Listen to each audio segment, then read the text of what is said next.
Hey guys, SpinoDude here, and today we're looking at this. It is the Papo Styracosaurus.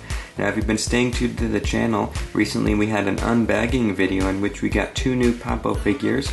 The other was the Papo Dimetrodon, which we have already reviewed. Link is in the description if you want to see that. And today we're looking at the other model, which is this beautiful Ceratopsid Styracosaurus. So why don't we go ahead and take a closer look. Starting off at the head sculpt, you can see a really nice color scheme and just overall scientifically accurate head sculpt for this guy. I really love the pose and the expression that Papo had put into this model. It's really in an action pose. You can see that they went for this pale pinkish peach color for these scales, and then they have the outlining more magenta-ish color that is for the outlining scales, which I think is nice. You can see the cheek horn here, which is prominent on most ceratopsians. They did the beak and the horns in black as well as the nostril. And you can see inside the mouth has been sculpted and painted, as well as the sculpted and painted tongue, which looks really nice. The eye has been sculpted and painted in yellow with a black dot. And this is one thing I really liked about this model, which is why I picked it up, were these two green dots on the frill, because if you look at cobras today, which is one example of animals that have these, cobras have these fake eyes on their scales, which basically is to ward off predators, thinking that those are the real eyes of the animal and that they're always watching them or something. There's none on the back of the frill, they're just on the front, but I thought that was a nice touch to add to Styracosaurus, because it's they probably had something like this with this huge headdress frill on the back of their head, which is nice. You see the ridgy bones over the eyelids here, which is really nice. You've got this horn, which is what Styracosaurus is famous for, as well as these 6 massive horns on the back of the frill. Really gives it a menacing look. You do not want to mess with this guy. And he has a bunch of smaller horns going down the sides of the frill.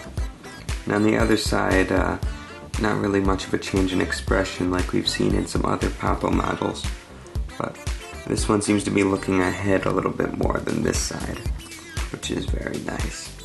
Alright, so moving down the neck, you can see we have a fairly long neck here for a ceratopsian.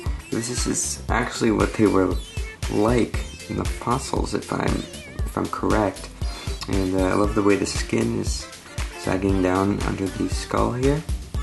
Nice tensing of the muscles going into the forelimbs. You can see there's 3 toes on both of the front legs that are large, and then there's 2 small, almost dew claw-like toes that you'd see on carnivores, but they're just very small toes on the front here. Very broad muscular chest here. Really nice scaling. Pretty straightforward, some big scales mixed in with some different scratches in the skin and everything. It's nice. Nice toning and musculature going down the leg here. There are only 3 toes on the back here with 1 smaller dew claw on the back, interestingly enough. And then you can see it has a fairly short tail.